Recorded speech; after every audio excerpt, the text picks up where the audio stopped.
Hola, muy buenas tardes. Bienvenidos a esta nueva edición, a este nuevo taller del Seminario Interuniversitario de Investigación en Ciencias Sociales. En esta ocasión, durante los próximos minutos, la próxima hora larga, vamos a acercarnos, vamos a aproximarnos a uno de los elementos, a una de las herramientas más útiles para la investigación en ciencias sociales, los cuestionarios. Para acercarnos a esta realidad, hemos echado mano de un compañero, de un profesor del programa de doctorado, entre otras múltiples facetas que realiza en la Universidad Internacional de La Rioja, es Joaquín González Cabrera, quien nos va a impartir esta sesión trabajando con cuestionarios, crear, usar o adaptar. Así que a partir de este momento somos todo tuyos, Joaquín. Muchísimas gracias, querido Paco, por la presentación. Muchísimas gracias a la Universidad Internacional de La Rioja por permitirme hoy estar con vosotros. Muchísimas gracias, queridos compañeros que me acompañáis, y muchísimas gracias a todos los que estáis viendo la sesión en streaming. Como bien ha comentado nuestro compañero Paco, mi intención es justamente para este seminario, que está ubicado en el doctorado de nuestra universidad, hacer una sesión múltiple que intentara conciliar a aquellos que os aproximáis quizá a la evaluación psicológica, al autoinforme, como un primer punto de partida, junto con aquellos que ya estáis un poco más avezados y que estáis trabajando probablemente en vuestra tesis doctoral o en alguno de los muchos proyectos que estaréis desarrollando. Por eso he intentado modular el título que veis, trabajando con cuestionarios y haciéndonos una primera pregunta sobre cuándo hay que crear, cuándo hay que usar y cuándo hay que adaptar. Jugando de una manera conceptual, como veis en pantalla, vamos a intentar en gran medida responder a esa primera gran cuestión, que no siempre es fácil para todo investigador cuando llega a posicionarse sobre un constructo, como ahora veremos. Y además intentaremos a lo largo de la presentación pues también tener algunas pinceladas técnicas para aquellos, como digo, que estáis más avezados, pues conseguir algunos puntos más operativos e interesantes, espero, para vuestra labor profesional, investigadora o aquellos que estéis desempeñando. Antes de nada, como les decía, antes de las ideas iniciales, personalmente me considero, aunque me haya presentado muy amablemente el profesor Segado como un experto, me considero psicólogo social. Y considero que mi andadura dentro del punto de la metodología, dentro de la psicometría, es como un alumno aventajado que intenta conocer una herramienta que es tremendamente importante. Con mi perfil os invito, porque va a ser también vuestro perfil en muchas ocasiones. Los psicólogos, como todos los científicos sociales, conoceremos sobre lo que conocemos, pero necesitamos herramientas metodológicas, y la metodología va a ser un gran aliado de todo investigador, y es una de las grandes cuestiones que siempre intento transmitirle a mis alumnos. Hay que mirar con cariño los números, hay que mirar con cariño todos los diseños de investigación, hay que mirar con cariño herramientas que nos permiten, de una u otra manera, pues ser capaces de dar cumplidas respuestas a nuestros objetivos. Entonces, no soy ejemplo de nada, pero sí que la idea que os quiero transmitir es que se puede, así que no tengáis problema de ser dueños y señores de vuestro trabajo investigador desde principio hasta fin. Amén de todo lo dicho, quiero también decir que todo lo que voy a comentar, por si alguno es más avanzado, está ubicado en la teoría clásica de la medida. Teoría clásica que es el parangón que generalmente se utiliza dentro de toda la herramientación de los cuestionarios en el mundo de la psicología. Hay más formas de concebir todo lo que voy a comentar, pero yo me voy a centrar en eso. Y ya dicho todo esto, me gustaría casi que empezar para que os posicionarais sobre la importancia de este tema en una pregunta que os lanzo sobre todo a los que estáis en streaming, para que seáis capaces de poner un número. ¿Cuánta investigación sobre instrumentos, ya sea creación o adaptación, creéis que se publica en las grandes revistas de nuestro panorama nacional en psicología? Por decir, no sé qué número estaréis pensando. Pero realmente es interesante tener la respuesta. La respuesta sería que revistas tan importantes como Psicotema, que ya sabéis que es una revista de factor de impacto de 1 con algo, está en el segundo cuartil, no es nuestra mejor revista. En el año 2000 al 2004 publicó casi un 25% de su investigación en herramientas, en cuestionarios. Y un quinto, un sexto de toda la producción de una revista se sigue manteniendo en grandes revistas como Psicotema, Psicología Conductual, etc. Con lo cual, la herramentación, la generación, ya sea por creación o adaptación, es importante y así se conceptualiza.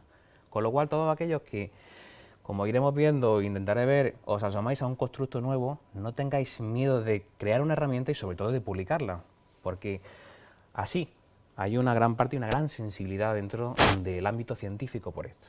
¿Por qué? Por lo que vamos a ver, fundamentalmente, porque necesitamos instrumentos válidos y fiables para poder realizar nuestra actividad investigadora. Si tiramos dentro de las ciencias sociales de herramientas de autoinforme, generalmente tenemos que tener en cuenta una serie de indicadores, ya sea de contenido, como iremos viendo, o otros indicadores que sé que la parte que más tirria os genera, toda la parte psicométrica, instrumental, etc. Pero es totalmente necesario. Y no solamente uno, sino para trabajar dentro del campo, sobre todo de la psicología, que es donde conozco algo más, en muchas ocasiones tenemos que trabajar con más de una herramienta y tendremos que seleccionar las mejores. Por eso, para todos los que estáis, por esto va dirigido a un programa de doctorado, realizando vuestra tesis doctoral, la toma de decisiones sobre qué herramienta voy a utilizar es fundamental y es uno de los elementos vertebrales que hay que decidir en los compases antes de la investigación de campo y antes de cualquier otro momento conjunto con vuestro director y o compañeros de investigación. Con lo cual, venimos a reflejar uno de los primeros elementos que tenemos que tener en cuenta. Por eso, quizá, entiendo yo, que es un punto importantísimo. Me atrevería también a comentar la diferencia que hay entre un concepto y un constructo. No siempre, por todas conocidas y por lo reiterativo que voy a ser con ese vocablo, quisiera pues perfilar en vuestras mentes la diferencia que hay. Un constructo es un término claramente psicológico. Es una palabrota de nuestro propio argot que viene a decir que nosotros evaluamos objetos que no tienen tangibilidad.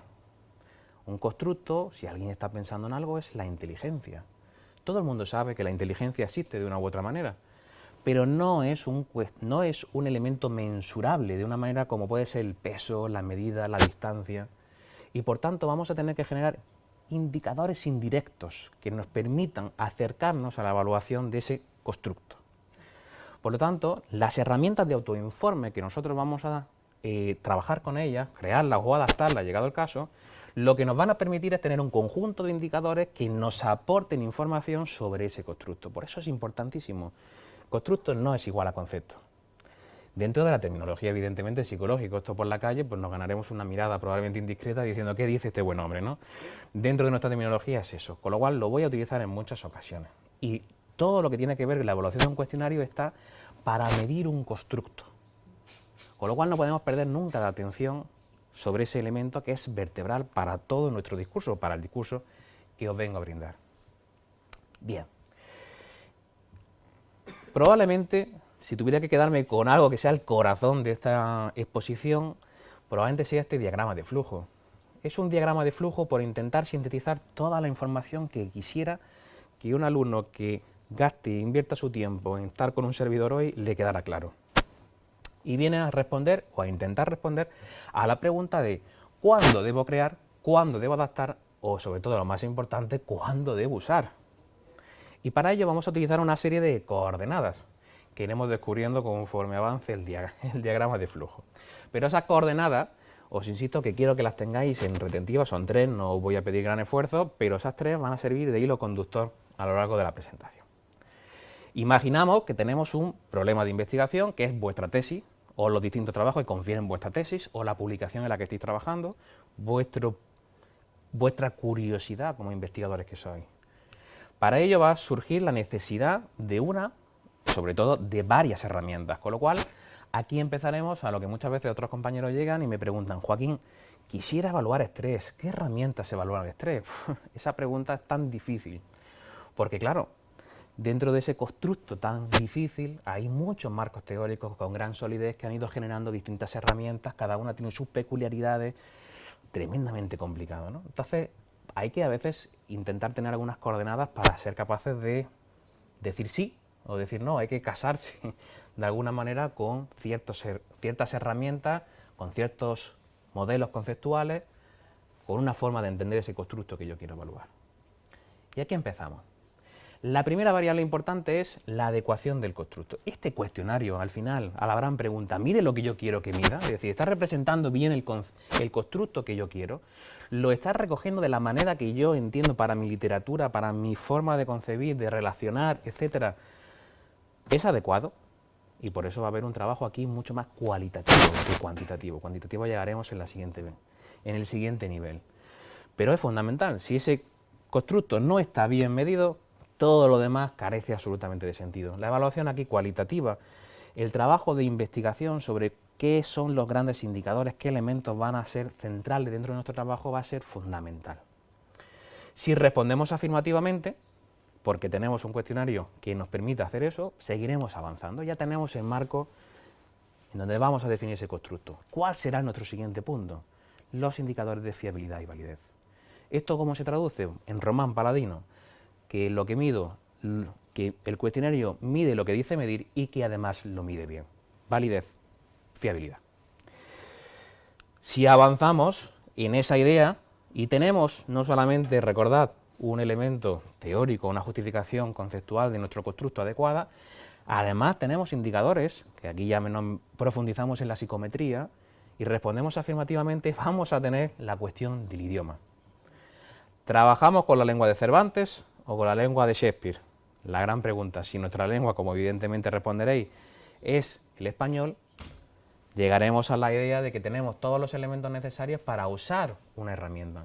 Es importante, iremos viendo cómo vamos perfilando indicadores que nos van a dar pistas de lo bueno o lo malo que sea un cuestionario en cada una de esas fases. Pero llegaremos a decir que si se cumplen estos tres elementos, mi recomendación es que uséis ese cuestionario, no lo adaptéis otro, ni por supuesto creéis uno, porque ya hay algo que responde a vuestra necesidad.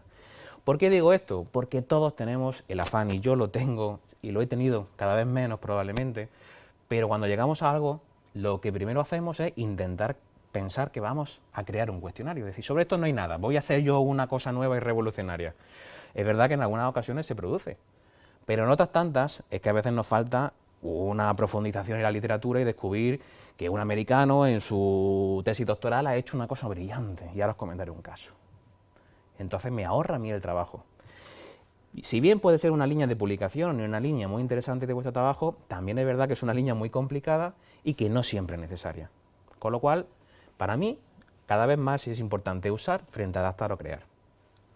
Pero ahora la pregunta es, ¿cuándo adapto y cuándo creo?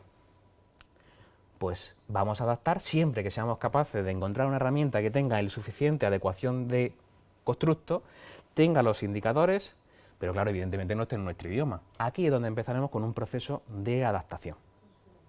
¿Por qué? Porque nos han hecho las dos primeras grandes partes, sobre todo la primera parte. Ya tenemos por parte de unos autores una fundamentación teórica que nos ahorra todo el trabajo cualitativo que es tan importante y tan difícil en muchas ocasiones. ¿Cuándo vamos a crear?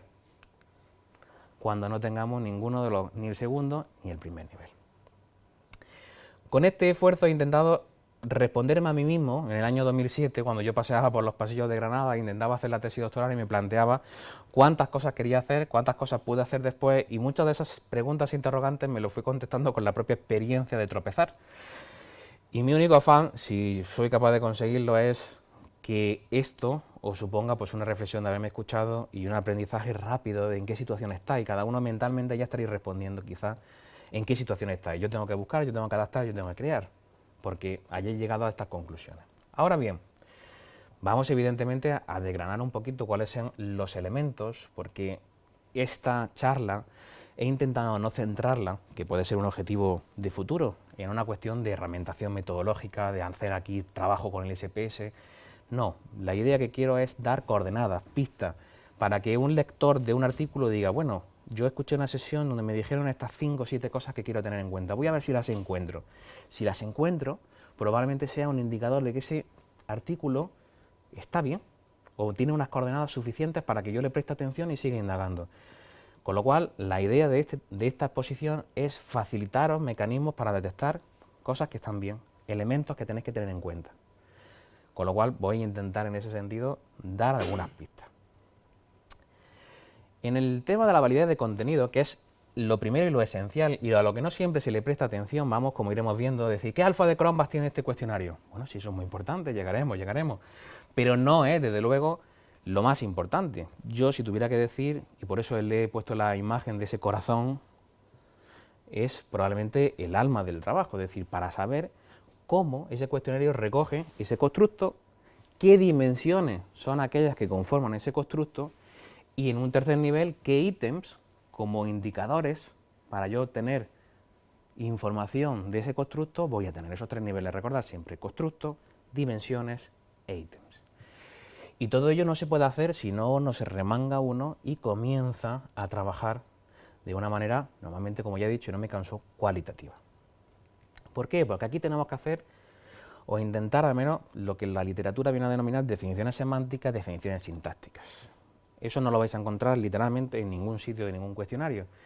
Pero la definición semántica viene a decir cómo el autor define su constructo. Y esto hay que encontrarlo siempre, porque si estamos trabajando en una herramienta en donde el autor no nos dice qué es su constructo, deberíamos de ponernos en guardia por lo menos, ¿vale? La definición semántica evidentemente también tiene que ver no solo con la definición, sino con qué dimensiones forman parte y qué entendemos por cada una de esas dimensiones. Con lo cual vamos a, de alguna manera, tener recogido en un parrafito pequeño qué quiere el autor medir con esa herramienta. ¿Cuál es su pretensión, por lo menos? La definición sintáctica será otro elemento que tenemos que tener en cuenta, es decir, este constructo, ¿con qué se relaciona? Si yo estoy trabajando, por ejemplo, con estrés, ¿cómo se relaciona el estrés con la depresión?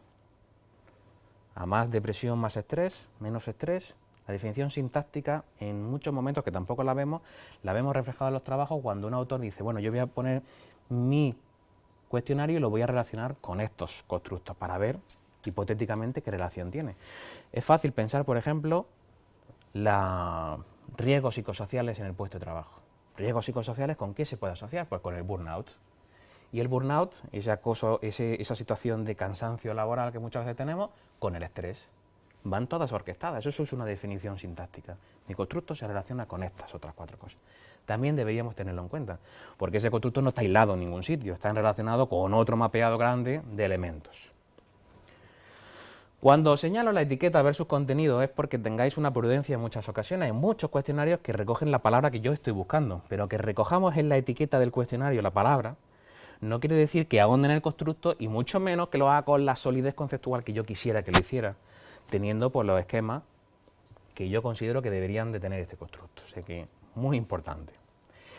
Y luego que todo esto tiene unos estándares, ¿no? Desde la International Test Conference, el ITC, que es una de las comisiones más importantes para la adaptación, por ejemplo, de cuestionarios, y podríamos citar otras muchas, hay una serie de estándares, que ya luego os comentaré una pequeña sorpresa que tengo para vosotros al final, en donde hay señores que se han dedicado a facilitarnos la labor de saber qué elementos deberíamos tener presentes. Y luego os daré muchas pistas porque esos cuestionarios, esos papers a lo mejor no los conocéis y van a ahondar mucho sobre lo que estoy diciendo y os van a permitir tener más coordenadas para vuestra decisión o por si lo hacéis, que sepáis qué van a tener en cuenta un revisor, por ejemplo, de una revista. Bien, todo esto de la validez de contenido en muchas ocasiones, no tanto en los papers, pero sí, por ejemplo, os comentaré un trabajo de una tesis doctoral o capítulo de libro, en muchas ocasiones podemos llegar a ver tablas de especificaciones, ya sean del propio test o de los propios sitios. Esto es un indicador de calidad muy bueno. Una tabla de especificaciones nos viene a contar un poco la vida de cómo ha ido ese trabajo conceptual. Si hemos conseguido poner este constructo, cuáles han sido las dimensiones hipotetizadas al principio, cuáles son las que van evolucionando a través de la información, vamos recogiendo indicadores, vamos recogiendo aspectos que se van viendo en esa tabla de especificación del test, luego los ítems, qué tipo de escala voy a utilizar una escala Likert, sí, pero de 1 a 5, de 1 a 7, voy a hacerla de frecuencia, voy a hacerla de grado, este ítem con este verbo, ¿me sirve, no me sirve? ¿Evoca lo que yo quiero que me evoque? No lo sé, tengo que preguntarle a algún experto más, no lo tengo claro. Y aquí empezamos, ¿no? Y todo ello queda muy bien estructurado, ya os dejaré al final en esa sorpresa 2 trabajos de los profesores Carretero y Pérez de la Universidad de Granada, que hicieron un trabajo en donde profundizan en esto para que lo tengáis luego en vuestra consideración. Probablemente lo más importante, unido a esto, sobre todo en muchos constructos, es la solidez teórica. Y vamos a encontrar muchas manifestaciones diferentes de un mismo término. Os voy a poner un ejemplo que para muchos es conocido, inteligencia emocional. Bajo la inteligencia emocional Hay autores tan clásicos como Goleman, que todos lo conocemos por su archiconocido bestseller, y que ha dado fruto a un cuestionario también muy afamado. Pero aparte, existen otros como el de Salovey y Mayer, que trabaja el profesor Fernández Berrocal, y que hizo la adaptación al castellano, y que también tiene un modelo muy robusto. Pero también está el modelo de Barón, y tenemos 3 grandes modelos teóricos, por citar 3, que intentan evaluar la inteligencia emocional percibida. Claro, uno después, cuando tiene que trabajar ya en faena, tendrá que decidir qué modelo teórico le resulta el más estimulante para su objeto de investigación, y ahí es donde tenemos que ver. Entonces, esto no está libre de ese. Las herramientas codependen de esos, en muchas ocasiones, modelos teóricos y nos van a servir para evaluar de una determinada manera. Con lo cual, no todo vale. Como muchas veces me dice, Joaquín, es que he encontrado este test. ¿Vale? Es el primero que has encontrado, no es más. Hay que seguir, y es justo el que tú quieres. Seguramente cuando sigas rascando un poco la superficie, verás cuántas cosas hay. Porque por suerte, más bien que por desgracia, como dice el dicho, hay mucho. Y hay mucha investigación y muy buena sobre muchas cosas, ¿de acuerdo?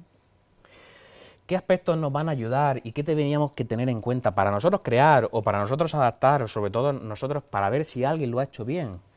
Todo ese trabajo cualitativo tiene que tener grupos de expertos detrás. Es decir, uno no puede ir solo con su avanzadilla, tiene que recurrir a profesionales que nos ayuden a confeccionar esos indicadores que hemos dicho antes. ¿Lo dice? ¿Lo has buscado tú como autor? ¿Has tenido varios de ellos? Cuando se ha hecho un ítem, hemos pasado una tabla para ver la fiabilidad de interjueces, para ver si estamos todos de acuerdo en que esa es la mejor escala, ese es el mejor ítem para medir esa dimensión. Hemos hecho ese panel de expertos que se suele denominar. Y antes de quizá todo eso, hemos hecho un grupo nominal para ver, bueno, cómo está el estado de la cuestión, qué elementos son importantes. ¿Eso lo refleja el artículo? O sencillamente, como muchas veces nos encontramos, y eso tiene que ponernos en cierto punto de pregunta, ¿no? Nos dicen directamente cuál es el constructo, pero parece que ha salido así, por generación espontánea. Y esto no surge por generación espontánea. Ahora os comentaré, para mí, una manera muy adecuada de intentar buscar indicadores que nos ayuden a todo esto, ¿no? Con lo cual no perdamos de vista que estos son algunos de los elementos que hay que focalizar y que mirar, teniendo en cuenta sobre todo la solidez de ese constructo y los indicadores que reflejan y la adecuación a nuestra investigación. Hay cosas muy buenas que no nos van a servir nunca, no dejan de ser buenas, solo no nos sirven a nuestro objeto de investigación. Y todo ello para responder esta gran pregunta, que no siempre nos la hacemos, por mi experiencia. Yo mismo no me la hice en el principio de los arbores de mi investigación, y que intento o animo a la gente que está empezando a hacerse. ¿El cuestionario recoge realmente el constructo que quiero evaluar? ¿Sí o no? Sí, sigo. No, me paro. ¿Vale? Parece sencillo, pero como todo lo sencillo es complicado. Y ahora os quiero traer artículos de la vida que podéis encontrar si os metéis en cualquier base de datos y que veáis. Para mí personalmente, voy a intentar hablar de lo poquito que sé. Dentro de la universidad, desde hace muy poquito tiempo, pues pertenezco y llevo un grupo de investigación centrado en el análisis y la prevención del ciberacoso, aspecto nuevo para mí y que me ha supuesto una gran profundización en la que he intentado ser coherente y aplicar lo que estoy diciendo. Para ello, cuando me posicioné sobre el tema del ciberacoso en el 2013-2014, mi primera intención fue, como siempre os dije, no os voy a mentir, hacer un cuestionario. Pero luego me di cuenta, claro, cuando uno profundiza, ya existían 4 herramientas muy buenas, curiosamente. Existía la de la profesora Maite Garigordóvil, que es la que hemos usado, la de la profesora Esther Calvete, con la que colaboramos, pero no usamos su herramienta. Existía un prototipo de la profesora Rosario Ortega, de la Universidad de Córdoba, muy bueno, que publicó muy recientemente, pero que ya había bastante información sobre su cuestionario Daphne. Y también hay otros compañeros de la Universidad de Oviedo que también estaban realizando. Bueno, ya había mucho y muy bueno. Yo tuve después que desgranarme los sesos para decir cuál de los 3 se encaja mejor. Te di la de Maite Garigordóvil por X motivos que no vienen al caso. Pero, aun decidiendo eso, quiero decir que el caso de la profesora Rosario Ortega es muy significativo. ¿Por qué? Porque ella lleva un trabajo europeo en donde ha habido una fundamentación teórica muy importante. Fijaros que la fecha del paper, en una revista muy importante, por si alguien no se ha dado cuenta, que Computer in Human Behavior, una revista de Cuartil 1, publica la validación estructural de un trabajo transcultural. Pero todo ello viene de un capítulo del libro que publicaron en el 2012, entre otros, ¿no? Entonces, os quiero contar que esa cronología, cuando uno, y aquí en el trabajo se cita, y se dice dónde hay que encontrar evidencia, hay que irse al capítulo del libro. Y en el capítulo del libro tiene uno mucho lujo de detalles sobre cómo se ha hecho todo el proceso transcultural, además, no solamente en España, sino en Italia, en Inglaterra, etcétera, con un muy interesante lujo de detalle. Con lo cual uno está en gran posición a decir, este cuestionario yo sé lo que está midiendo. ¿Puedo estar o no? Puede ser que se le escape algo o no, no lo sé. Pero sé lo que está midiendo. Bien, curiosamente está publicado en esta revista que suele recoger temas muy interesantes. Pero, para todos los que estáis en casa y estáis pensando, Gilliring, el autor, publicó este gran trabajo a partir de su tesis doctoral de la Universidad de Iowa un año antes, no más de un año antes. Se doctoró y gran parte de todo el trabajo cualitativo le sirvió para proseguir con el trabajo y realizar en una revista muy buena toda la parte que vamos a ver después de fiabilidad y validez. Pero aquí se machaca en un pequeño parrafito todo lo que ya tiene hecho dentro de su tesis, que es de dominio público y se puede ver, ¿vale? El primero, pues depende de vuestras universidades, se verá o no se verá, pero el segundo podéis echarle todos un vistazo si queréis, eso está abierto. Y este es el camino. Puede ser un capítulo, puede ser una tesis doctoral, puede ser un trabajo pretérito anterior, puede ser la suma de distintas cosas, pero tenemos que conocer la fuente, porque tenemos que asegurarnos de que esos señores han cumplido con un trabajo relativamente riguroso. Con lo cual, ese es mi consejo y por eso he querido poner esos pantallazos para que lo tengáis en vuestra consideración. Dicho todo esto, vamos a pasar al segundo punto, que es los indicadores de fiabilidad y validez, que es donde a veces pues todo ello se mira más en diagonal y empezamos con las cuestiones numéricas, las grandes complicaciones, etcétera. Yo ya os he dicho que para prevenir y que no cerréis el canal de YouTube, no voy a comentar nada analítico para aquí hacer con vosotros. Eso se prestaría a otra cosa y hacer una simulación. Tiene su interés, ¿vale? Pero bueno, vamos a hacer un poquito más de qué debería yo ver en un trabajo, si yo tuviera que hacerlo, qué cosas tendría que no dejar de tener en cuenta nunca.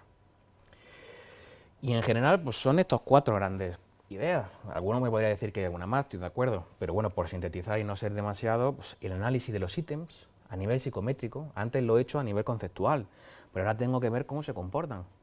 Cuando los meto en la batidora, ya uso el SPS o es otro programa, a ver cómo están. Vamos a hablar sobre análisis factorial, exploratorio, son las siglas, y confirmatorio, muy por encima, y coeficientes de fiabilidad, consistencia interna, también muy de pasada.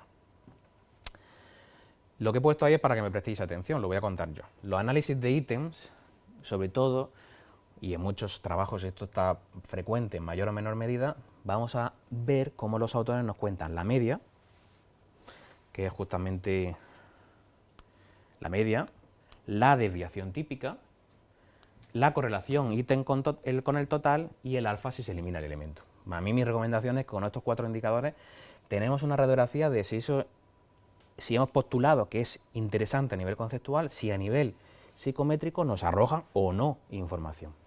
¿Por qué?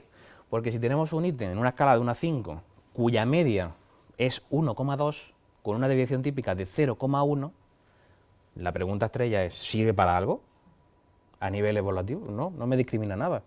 Salvo que le haya preguntado una cuestión, como a veces me encontré en un cuestionario, pues para temas de maltrato de género, pues si había sido o no apuntada con una pistola, se le preguntaba a la mujer, pues a lo mejor en ese caso, si ese ítem es susceptible, pues hay que agradecer que respondan un número muy pequeño de personas.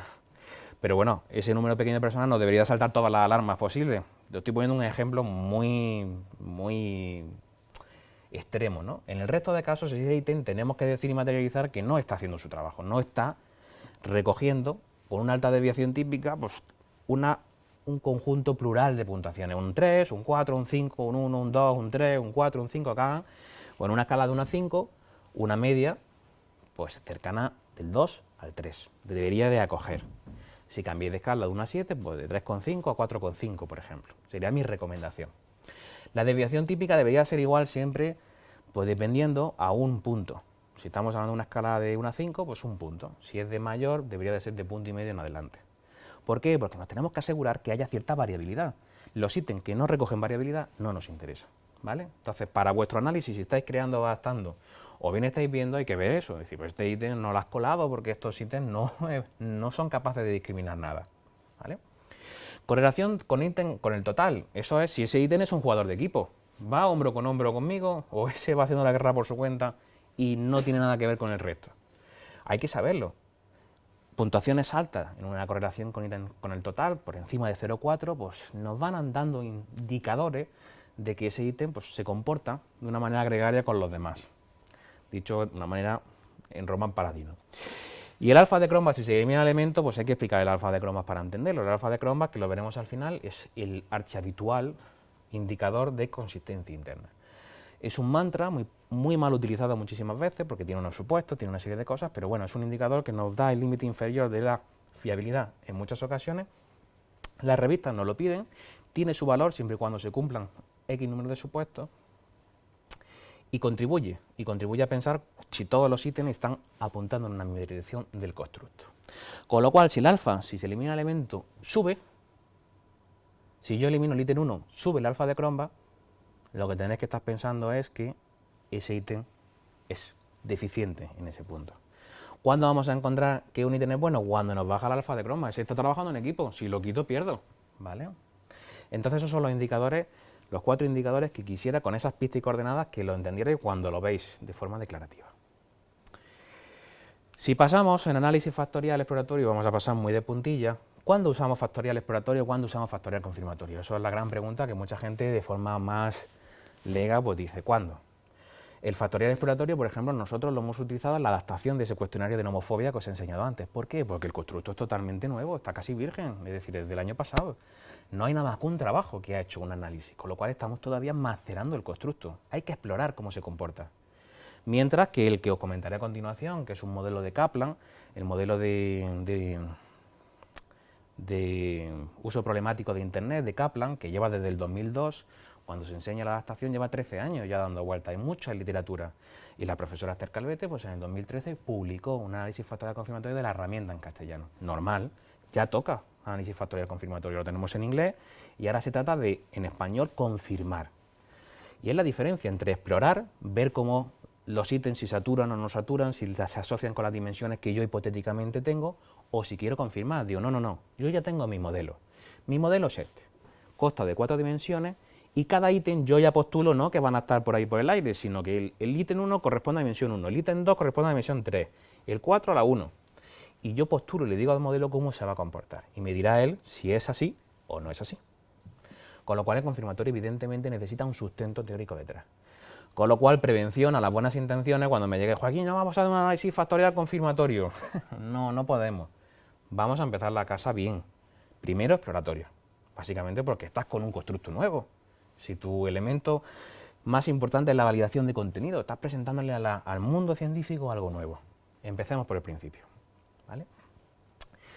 Todo esto, por lo menos lo que aparece ahí de componentes principales, es la técnica estadística que generalmente se utiliza en el exploratorio, es lo que tenéis que ver, junto con las famosas rotaciones, lo que veréis ahí como palabras que no sonarán nada, que son varimax, oblimin directo, quartimax. Todo ello no nos vamos a meter, no os preocupéis, sería interesante para una segunda sesión de por qué, en qué momento elegir cada cual, ¿no? Porque todo ello tiene una razón, nadie debe de ya poner varimax porque sí, ni quartimax porque sí.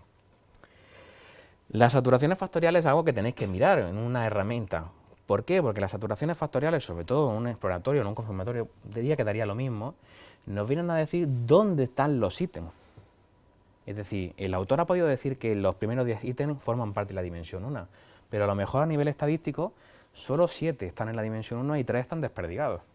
Habrá que asumir en nuestros análisis si fusilo a esos 3, si los reconvierto modificando mi elaboración conceptual, porque a nivel analítico tiene sentido que estén en otro sitio, o qué hago con ellos, lo cual nos ponen preguntas. Los mismos autores, nosotros mismos, cuando hemos publicado algún trabajo, a veces tenemos un ítem díscolo. Y está la gran duda de si matarlo, reconvertirlo y volverlo a pasar, o desaparecerlo, ¿vale? Bueno, ahí hay que ver cómo responde el autor o respondemos nosotros mismos ante esa pregunta. Con lo cual las saturaciones factoriales nos ayudan a situar los ítems en sus dimensiones. ¿Y cuál es, Joaquín, el factor que debería yo tener en una saturación factorial? Yo recomiendo que sea por encima de 0,4. ¿De acuerdo? Eso nos daría una cierta seguridad de que está realmente donde tiene que estar. Y sobre todo siempre me quedaría con la dimensión en la que satura más, aunque no me guste, ¿vale? Eso ya es honestidad de no modificar o no solamente poner donde yo hipotetizo que va a estar. Pero quedará con el valor de 0,4. Bien, Ya hemos comentado el alfa de Cronbach, que es muy conocido, y aquí sí que dar una idea que es muy importante y que cada día lo piden más las revistas, que es un coeficiente de estabilidad de la medida. ¿Y eso qué quiere decir? Quiere decir que yo creo un cuestionario y tengo que asegurarme de que fulano, mengano y zuetano que me lo rellenan, cuando pasen 5 semanas no van a cambiarme de las puntuaciones totalmente, sino que si han puntuado X, evidentemente va a haber una pequeña variación, pero se va a seguir comportando de una manera parecida. Va a haber estabilidad de la medida, sobre todo en aquellos constructos que se entienda que son relativamente estables en el tiempo. Entonces cada día lo piden más. Y eso implica pues, coger a los mismos sujetos, tener un diseño en el que nos permita ser capaces de saber qué sujetos son los que han contestado, volver a ir y parear datos para establecer relación entre el momento T1 y el momento T2. Y decir, la relación que existe entre estas dos fórmulas pues es de 0,7, 0,6, 0,8, 0,7, 0,8 estaría muy bien, 0,6 es un valor bueno de correlación entre las dos fórmulas. ¿Por qué? Porque la estabilidad de la medida también es importante, tenerlo en cuenta. Si os dan estabilidad de la medida, es bueno. Y a lo mejor algunos buscáis también que el constructo sea estable en el tiempo, con lo cual es otro plus más. Alguien podría también preguntarme, dentro de todo esto, ¿cuántos ítems son necesarios, Joaquín, para hacer un cuestionario? Pues bueno, las guías recomiendan utilizar 10 sujetos por cada ítem. De una manera creo que muy aventurada, hay algunos que postulan algo menos. Yo no recomiendo a ninguno que vayáis de menos de 10. Si podéis tirar a 20, mejor. Dentro de un cuestionario medio de 20-25 ítems estamos hablando de 400-450 sujetos, que para un estudio instrumental tampoco es una cuestión muy difícil de conseguir. Y si os aseguráis que se cumplan todos los elementos necesarios, porque un N muestral es un requisito sine qua non, los análisis no funcionan debidamente. Con lo cual, sea generoso y tener esos criterios, 10, 20 por ítem. Bien, y todo lo dicho, no podéis perder de vista que tiene una serie de supuestos. Es decir, esto hay, por ejemplo, hacemos un análisis factorial exploratorio. Seguro que si alguno se ha asomado, verá que ahí los autores dicen el índice de Kaiser-Meyer-Olkin, esa palabrota, y la felicidad de Butler dicen que la matriz de intercorrelaciones es posible. Pues claro, hay que hacerlo, porque si esos supuestos no los comprobamos y no le decimos al público que lo hemos comprobado, a lo mejor todo lo que viene detrás no sirve para nada. Con lo cual, importancia de los supuestos. No digo más, solamente os he dado ese dato, pero no tenemos que fijarnos que quien nos vende el cuestionario no lo ha cumplido y si nosotros lo hacemos, por supuesto, darlo a la comunidad científica, ¿vale? Porque significa una garantía de calidad, de que estamos haciendo las cosas bien. Bueno, si todo esto se cumple y hemos hecho un buen trabajo conceptual, tenemos una inmensa probabilidad de que todo haya salido bien, con lo cual podemos dedicarnos ahora a intentar tener otro tipo de evidencias de validez. La validez de los criterios predichos, si nuestro cuestionario es capaz de predecir algo o es capaz de captar diferencias, porque si sabemos que una muestra X se comporta de una manera y una muestra Y, hipotetizamos que las puntuaciones deben de ser distintas, pues son cosas muy interesantes. No siempre se puede hacer para un estudio instrumental. Es mucho más fácil, como por ejemplo nosotros hemos hecho para el cuestionario de nomofobia, para la adaptación, decir, bueno, ¿y qué constructos se le parecen? Pues el de adicción a Internet, el del uso problemático de modelo de Kaplan y alguno más. ¿Por qué? Porque todos son constructos parecidos, con lo cual mi constructo debería estar en relación con eso, pero diferenciarse al mismo tiempo. Hay relación, pero diferencia. Es importantísimo que tengamos todo eso en cuenta cuando planteamos, no solamente validemos nuestro constructo, sino que encima de todo lo relacionemos con algunos otros que sean primos hermanos o también con algunos que sea totalmente inverso, y lo que se predice es que las puntuaciones aquí van a ser inversas aquí. A más estrés, menos satisfacción con la vida, por ejemplo, ¿vale? Podríamos hipotetizar eso y sería un refrendo de que nuestro cuestionario está funcionando bien, otro más, ¿vale? Con todo lo dicho, que espero que vayamos bien, el tema de teneros en streaming no es que no me permite preguntaros, pero bueno, voy a tener fe y voy a pensar que todo va relativamente bien. Con todo lo dicho, la pregunta que nos haríamos sería, ¿el cuestionario mide lo que dice medir y lo mide bien? Es decir, fiabilidad y validez, los dos elementos centrales y que son la parte psicométrica del cuestionario y que todo trabajo tiene que tener. Para que veáis, os comentaba antes el modelo de Kaplan, que lo hizo la profesora Esther Calvet de la Universidad de Deusto y hizo un análisis confirmatorio, que tiene esta pinta tan preciosa. Para cuando lo haces, realmente yo me siento muy orgulloso, yo lo he hecho una vez en mi vida y es estéticamente precioso, está como así. Va representando las cargas factoriales, de cada una de las dimensiones, cómo predice y qué aporta sobre el constructo general, etc. Precioso. Y los ítems, como veis, este es el nivel que os decía antes de los ítems, por eso lo ponía, las distintas dimensiones en un segundo nivel. Aquí curiosamente tenemos un tercero, pero bueno, lo normal es que de aquí pasáramos directamente al constructo principal, que es el uso problemático de Internet. Y después tenemos una literatura extensa que nos tiene que contar, este es el análisis factorial confirmatorio, pues todas las bondades, con todos los supuestos, con todas las cosas, ¿no? Es solamente un ejemplo muy bueno para que viéramos pues, alguien que ha hecho un buen trabajo en el que no tenemos pega de qué elementos nos faltan, ¿no? Hay muchas más cosas en el paper que os invito, si alguien quiere tener la idea, que lo visite. Ya tenemos validez de contenido, no hemos esforzado probablemente mucho tiempo, hemos hecho todos los análisis con todo lo que nos han costado. Ahora vamos a comenzar con la parte del idioma. Si ya hemos respondido anteriormente que tenemos el cuestionario en castellano y tenemos todo esto, la cuestión es usarlo cuanto antes, mejor.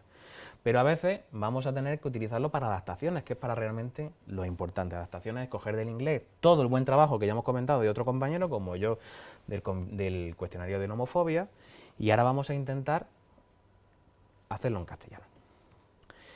Aquí sí que es verdad que me he encontrado, en mi pequeña experiencia, muchas cosas que a veces ponen los pelos como escarpias, sobre todo por, a veces, la idea, que es lo que os quiero decir, que adaptar no es traducir. Si os queréis quedar con una frase, por favor, adaptar no es traducir, es algo más.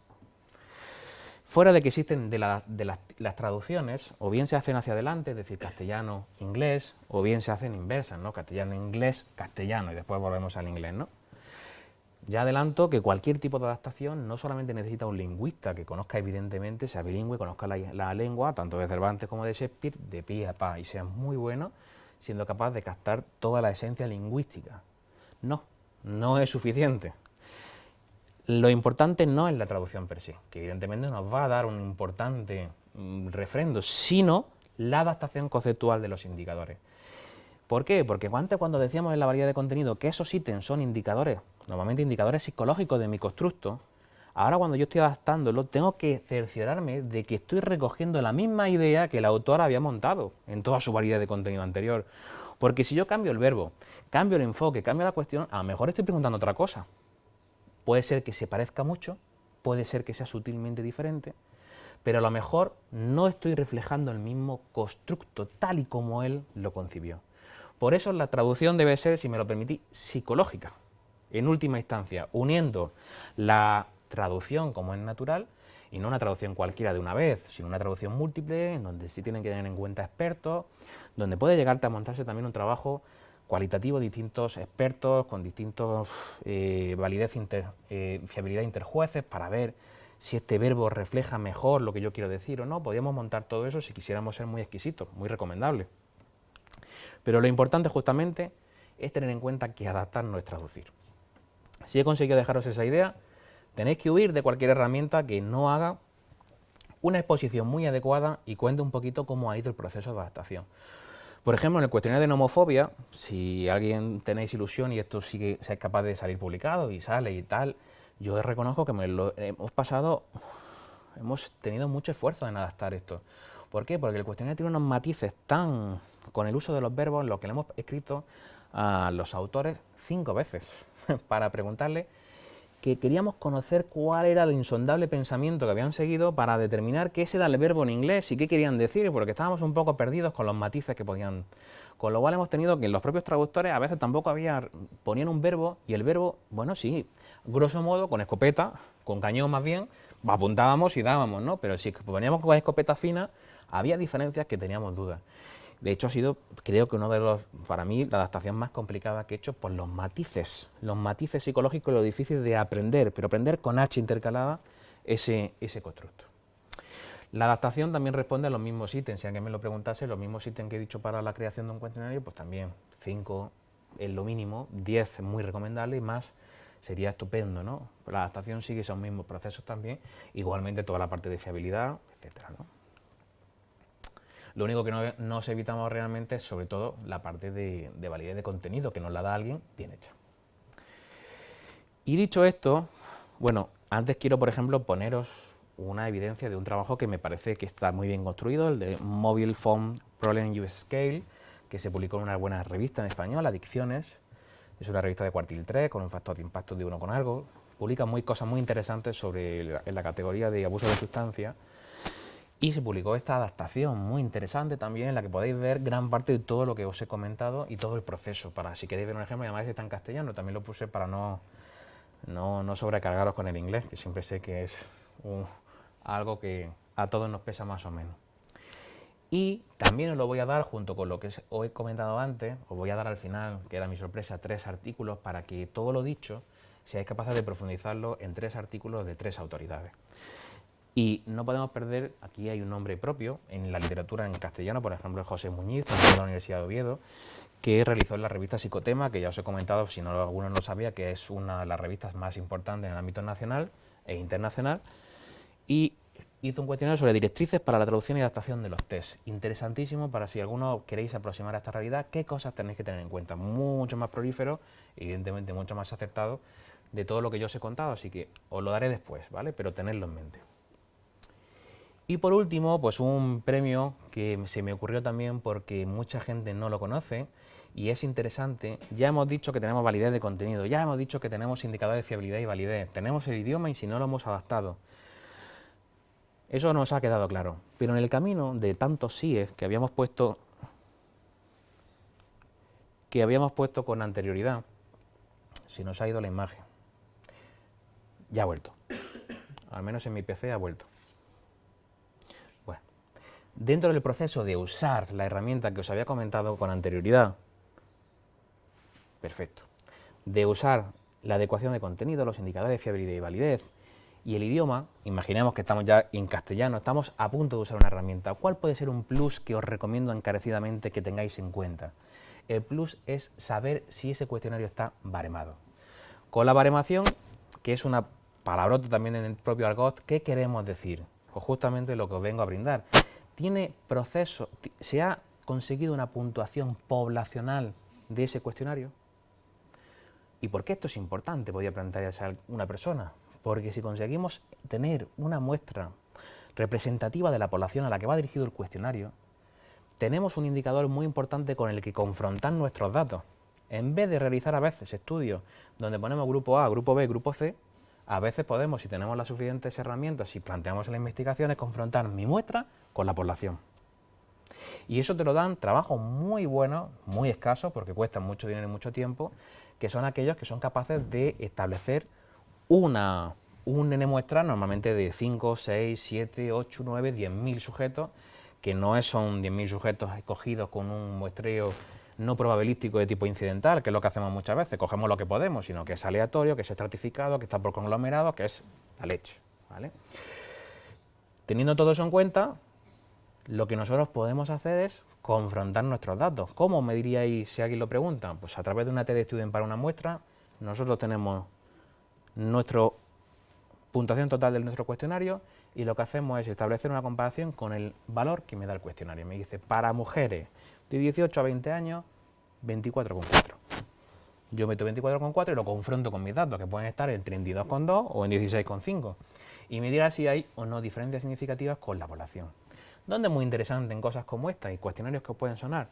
El SF36, archimundialmente conocido porque no sé si tiene 100 adaptaciones a idioma, es el cuestionario uno de los cuestionarios más usados a nivel mundial y es el que mide calidad de vida en función de la salud, importantísimo. Y ese para la muestra española lleva ya muchos años adaptado. Nosotros lo hemos utilizado en muchas ocasiones, por ejemplo con médicos internos residentes, y hemos intentado confrontar los datos de profesionales médicos en urgencia con sus valores poblacionales, a ver si están más o menos en distintas dimensiones. Muy interesante, si podéis, porque dais un matiz más a vuestro trabajo. Por ejemplo, el cuestionario que usamos de ciberbullying, que os comentaba de Maite Garay Gordóvil, también tiene un proceso de baremación.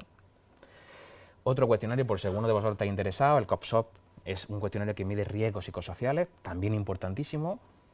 Y otro, también más, lleva mucho más tiempo hecho, el cuestionario STAI para medir estrés, ¿no?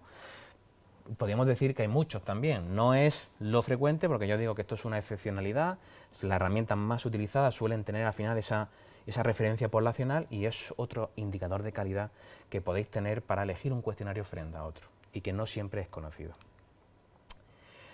Y con todo esto, mi intención ha sido ilustraros sobre un proceso que no siempre es fácil, sobre todo los primeros compases, dar, si he podido, algunas pinceladas sobre indicadores que quisiera que os fijarais por elegir bien vuestra herramienta o por, si queréis profundizar en el campo de la psicometría y profundizar en cómo crear la vuestra, pues tengáis algunos puntos, algunas coordenadas.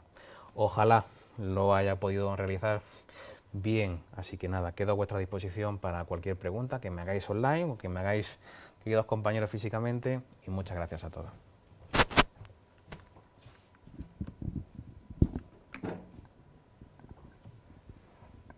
Muy bien, muchísimas gracias, profesor González Cabrera. No sé si tenemos alguna pregunta online o alguna pregunta entre los asistentes. Gracias. Bueno, enhorabuena por la exposición. Yo sí que tenía una pregunta en mi...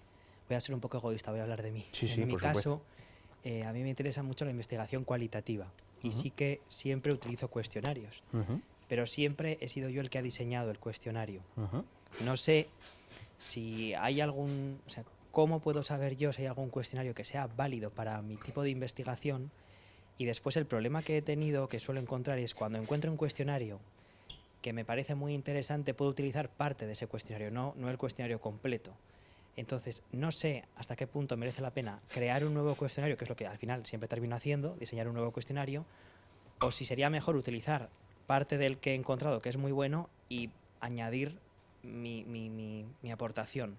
No sé si me he expresado bien. Te explicas perfectamente. Y Gracias. eso que comenta David es también una de las grandes cuestiones que me hacen. Yo voy a intentar ser ortodoxo y voy a ser pues muy riguroso. Si yo tuviera que ver un paper que tú me envías haciendo eso. La cuestión es que aquí los lotes son todo o nada. Es decir, el cuestionario está hecho y su definición semántica, como antes decíamos, engloba las 3 dimensiones.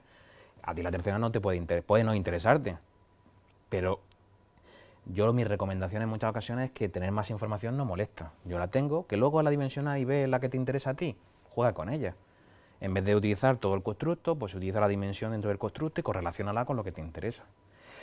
Pero coger, es decir, si eso está dentro de un modelo teórico, como os decía, y tú quieres profundizar en el modelo y a partir de ahí, conceptualmente en tu modelo, profundizar y hacer otra modificación, claro, tienes que crear un cuestionario, pero ya sería una creación.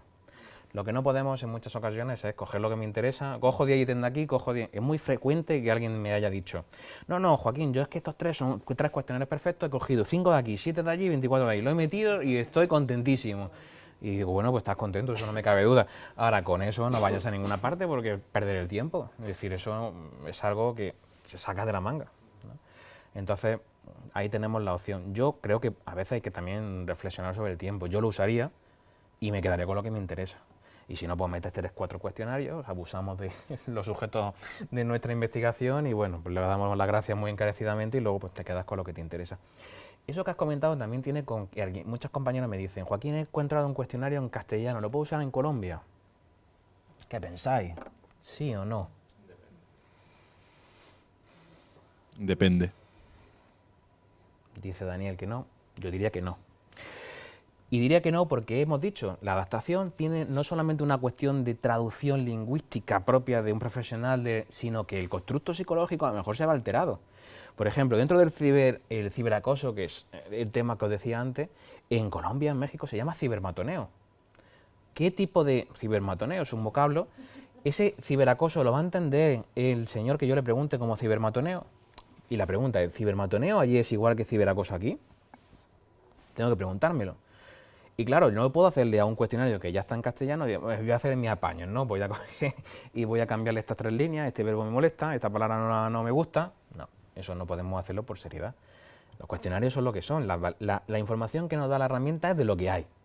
Con lo cual es muy interesante que por ejemplo, de España a Colombia, nuestros compañeros lo tienen todo hecho. A lo mejor sería cuestión de adaptar con las variedades dialectales y si no, hacer a lo mejor un estudio diciendo no. Es que lo entendemos igual, no hay que modificar nada. Pero no se puede partir de la premisa de que son iguales, ¿vale? Muy buena la pregunta. ¿Qué más tenemos? ¿Alguna otra pregunta entre los asistentes? ¿Online tenemos alguna pregunta, Rafa?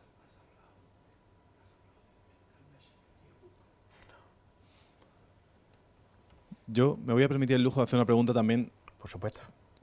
invitándote a que pases a la heterodoxia.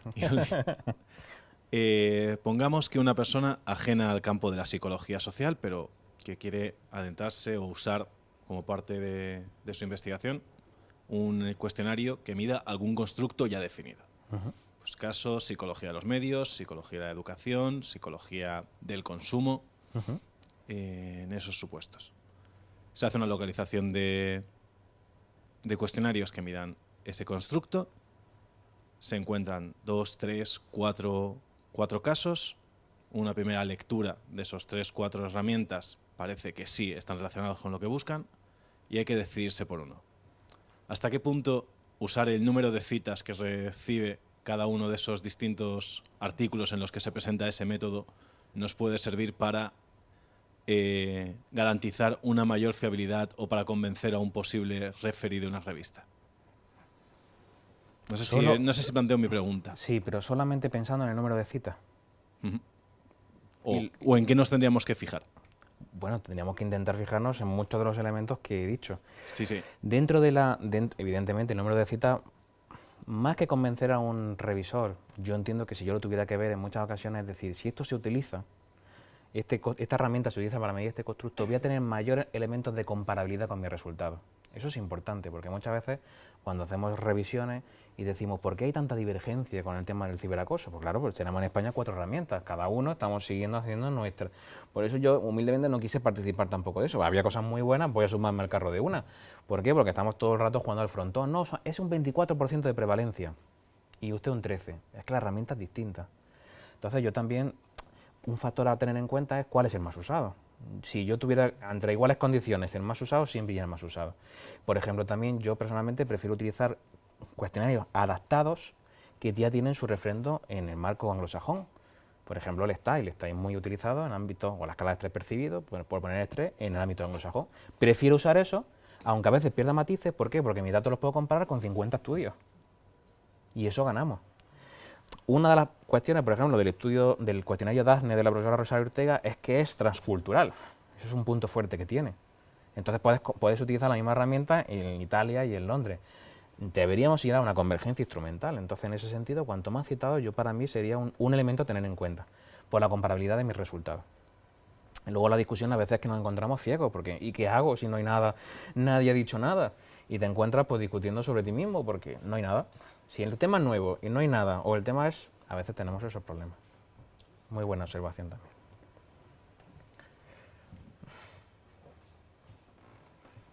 No es tanto una pregunta como un dato que puedes... hay una fuente... Yo estoy de acuerdo en que siempre es mejor adaptar que construir de cero, porque particularmente cuando la gente entra en una tesis doctoral y lo primero que quieren es hacer un instrumento nuevo para la tesis doctoral, y no se dan cuenta que la propia construcción del instrumento puede ser una tesis o dos. Por lo tanto, yo siempre he recomendado a mis alumnos adaptar. Pero claro, a veces, particularmente en el campo de la educación, quizás más que en el de pero el de la psicología también. Aparte de aquel vademecum de pruebas psicopedagógicas que había editado el Ministerio por los años 70, no tenemos en España, primero, ni organismos que se ocupen de una manera profesional y seria de la validación frecuente de instrumentos, que los cataloguen, que los indexen, etcétera, etcétera. Por eso me parece que sería muy... Mientras hablabas, he consultado, que hacía algún tiempo que no entraba yo, hay una fuente clásica de instrumentos de medida, tanto en el ámbito de la psicología como de la educación, que es el Mental Measurement Yearbook, que es muy fácil de encontrar, están ahora por la edición 20 o no sé cuánto, y eran las Biblias, digamos, donde están no solo los listados de instrumentos, sino los estudios de fiabilidad y validez de muchos de ellos, con lo cual entonces me parece que esta es una... Y mientras hablabas, he entrado aquí ahora en la web y he visto que esos nuevos, yo no lo sabía, lo acabo de descubrir, que tienen una publicación en español, que son pruebas publicadas en español, y hay un catálogo donde hay centenares de pruebas. Entonces yo creo que sería muy interesante, que te lanzo la idea para que la puedas sugerir a los alumnos o a los doctorandos, a la gente que o investigadores que digan, bueno, ¿y yo cómo sé si hay una escala para medir el desarrollo emocional de los jóvenes en situación de marginación social? Pues lo que hay que hacer es ir a la fuente, y esta es una fuente sensacional. Óscar Buros, ahora, ya muerto, claro, y entonces ahora se ha creado hace años lo que se llama el Buros Institute. Buros, como suena, B-U-R-O-S, ¿no? Y siguen editando, digamos, las fuentes principales de todos los instrumentos de medida que existen en el mundo, hasta el punto que se podría decir que los que no están allí es que probablemente no tienen el nivel adecuado. Y me parece que esto es una referencia, sobre todo para la gente que está en procesos de investigación, muy interesante. Muy bien, profesor Toro. Aplaudir, porque me parece que es otro punto que a lo mejor no he tratado y que puede ser muy interesante para todos los que estéis en casa, de utilizar esa guía para tener un refrendo. Yo tampoco sabía que existía una versión en castellano, eso puede ser un mantra, y podía recomendaros para muchos de vosotros, en España, en español, tenemos la casa TEA Ediciones. Evidentemente es una casa comercial, es pequeña, pero a veces reúne algunos, es comercial, lo sé, y reúne también algunos cuestionarios. En muchas ocasiones a veces buscar también dentro de las evidentes revistas y la literatura, pero ahonda precisamente en que ahí tenemos todos juntos, con lo cual aplaudo mucho, aplaudo. Pues recordad que la dirección, como nos dice el profesor Toro, es buros.org, así que os ruego que consultéis, también con la idea de adaptar, como bien decía él, para que tengáis qué elementos son interesantes en las que gastéis e invirtáis vuestro tiempo, porque esto pues tiene que tener una rentabilidad, y cada vez más en materia de paper, investigar, publicar. Pues sí, seguimos sin preguntas a través del chat de YouTube, así que podemos dar por finalizada Muy bien. esta sesión.